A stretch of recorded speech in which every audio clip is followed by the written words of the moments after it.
Good morning and thank you for joining us. I'm Star Connor, joined by Dylan Hutler, that is. And Dylan, I heard a little bit of raindrops is on its way. Yeah, some raindrops are on their way. I've been, walking out back and looking out the door of the station, and it's super light. Like, I think most of this probably not reaching the ground. It's just some sprinkles and drizzle at times, which I expected this morning, but still we're starting to increase the moisture across the area, and clouds overnight have kept our temperatures a bit more mild as well. It's 67 right now in Winston-Salem. We were right around 50 yesterday, so a big difference in temperatures. Not quite as cool out there. 63 in Eden, 59 in Mount Airy, still some 50s in the mountains as well, but again, not as chilly as it was yesterday. It's feeling a bit more like June this morning, and more moisture certainly moving across the area. Water vapor imagery shows that nicely. Lots of moisture even high up in the atmosphere by these pinks, these gray and pink colors here moving into North Carolina. So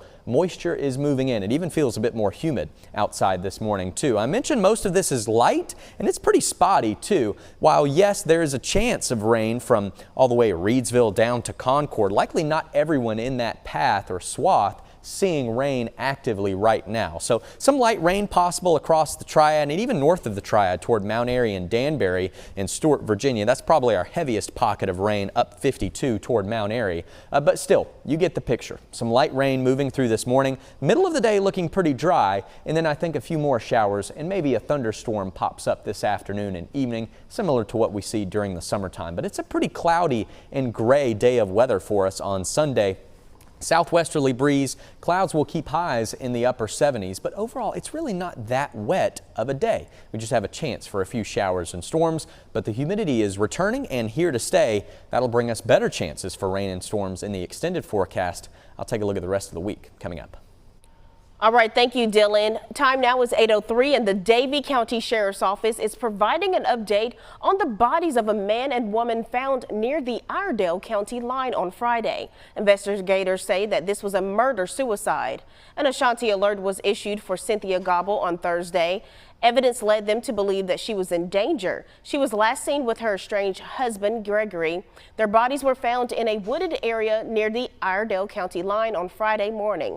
That's less than 10 miles from where authorities found her car. Investigators believe Gregory shot and killed Cynthia before turning the gun on himself. Anyone with information on what the couple was doing on May 29th or 30th is asked to contact the Davie County Sheriff's Office.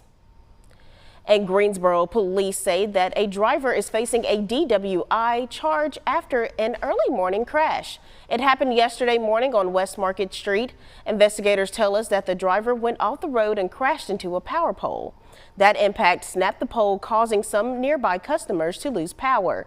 Police tell us the driver didn't suffer any injuries, and the stretch of West Market Street was closed for about 6 hours yesterday, while crews cleared the area and re-prepared that pole.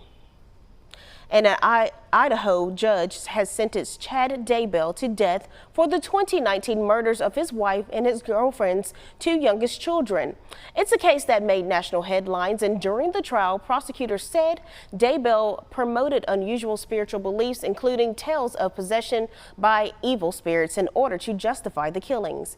His defense argued their client was a victim and pinned the blame on his second wife, Lori Daybell, who was convicted last year and sentenced to life in prison. And in other news, a teenager charged as an adult with murder in South Carolina schools will be appearing in court this week. 14-year-old Jordan Williams stood before a judge to be arraigned and pleaded not guilty to a charge of murder. He's accused of killing 12-year-old Jamari Jackson on March 31st of 2022. In March of this year, Williams appeared in court for a hearing to determine if he would be tried as an adult. Based on the number of factors, a circuit judge ruled that Williams would stand trial as an adult. If your client understands the terms of this indictment. I believe he does, Your Honor. We've reviewed that with him. All right, and how does he wish to plead? He wishes to plead not guilty, Your Honor. Williams was fingerprinted at the Greenville County Detention Center before being taken back to the Juvenile Detention Center in Columbia.